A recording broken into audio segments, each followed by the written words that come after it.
Hey guys, what is happening? Hussein here from Barbell and Kilos. Super excited to be here, but very nervous. I just want to take this time out and just thank you, Brandon, for allowing me to come on this channel. I appreciate it so much.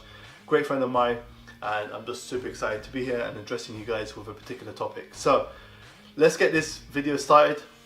This topic is this video in fact is all about breaking plateau and how to break through that barrier. So the first tip I'm going to offer you guys is frequency. So if you're only squatting once a week, deadlifting once a week, benching once a week, how are you expecting to make any sort of strength gains? It's like basically learning a new language. The more you speak it, the more you learn it, the faster you adapt to it. Same can be said for training. The more time you spend underneath the bar, the more time you get comfortable with it. If you're hitting squats, bench, deadlift, overhead press, whatever lift, only once a week and you leave it 7 days till you hit it next time, what sort of training is that? You want to get time underneath the bar. As Brandon says, the bar don't lie. Get underneath the bar, get comfortable with it, start adapting to it. Hit a certain lift 2 times a week, 3 times a week. That's something that I've done and it's helped me massively. I used to bench once a week until I pushed that up to 2 times a week. I've seen some gains. 3 times a week I feel a lot stronger, hit PRs. Same can be said for my squatting, my deadlifting and so forth. I hit a massive plateau on bench and squats until I started doing things twice a week, 3 times a week. It helps massively, it goes a long way. So tip number 2 is to work on your weak points. So for me in particular, my weak points on the squat or even on the deadlift was my glutes.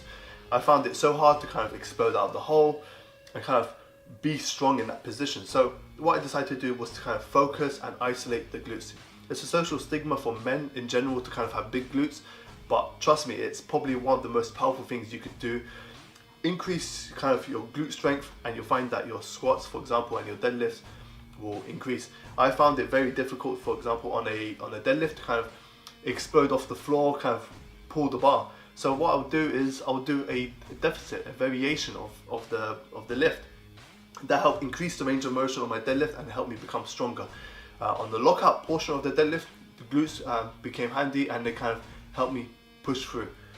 So same can be said for bench. If you find that on bench you're lacking some sort of strength and you don't know what it is, it could be your lats, it could be your triceps, even your biceps, even your shoulders as well. Find what weak points are affecting your lifts, target them, improve them, and you'll find that there'll be a massive transfer over to your main lifts. Tip number 3, you should already be doing this in part of your training, and it's pause work. Pause work allows you to get very comfortable in certain parts of the lift.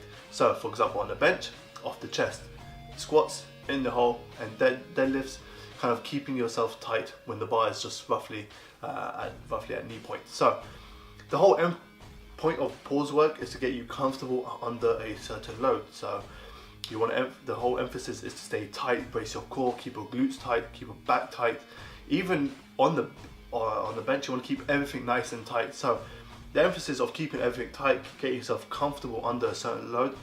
I truly believe, in my opinion, that this will transfer over massively to your main lifts. I found that I was incorporating a lot of pause squats, and all of a sudden my squats became a lot more easier, a lot more comfortable, because I was comfortable in the hole with a certain load. So that felt good, that transfers over massively. Pause work is something that you should already be doing. If not, there's no time like now to incorporate it into your training. Tip number 4, find somebody that is stronger than you. This might offend a lot of you guys out there, but seriously, it's helped me massively. If you want to bench more, find somebody that benches more. If you want to squat more, find somebody that squats more, and so forth. It will help you mentally and kind of push you to want to achieve this certain weight on the squat, this certain weight on the deadlift. Seriously, it's one of the best things you could ever do. It goes without saying, not just in lifting, but every aspect of life. If you want to achieve greatness in life, get with people who are better than you. And it's something that I've found over the years. Obviously, starting with training with a few friends who were roughly the same level as me at the time. Your only focus is you and them, and you kind of all you see is what weights they're pushing. But once you start lifting with people who are stronger than you, you start having the urge, you want to be able to lift more, the itch to lift more. It's like a drug. You see something, you want it. So lift with people who are stronger than you. You find that it will transfer over to your left. It's a very, very unusual tip, but believe it or not, it does help. People you train with have a massive, massive influence on the way you train and on the way you progress in the gym.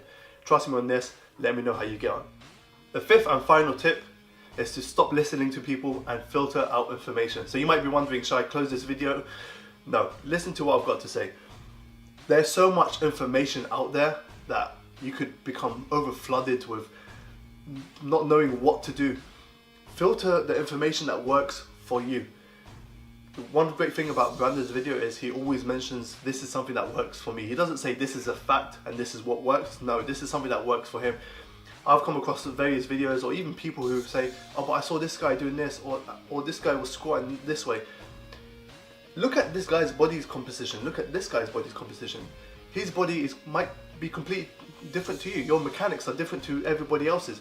Find what works for you. If you need to have a super wide stance for squat because that's the only way you feel like you're going to progress, then do so.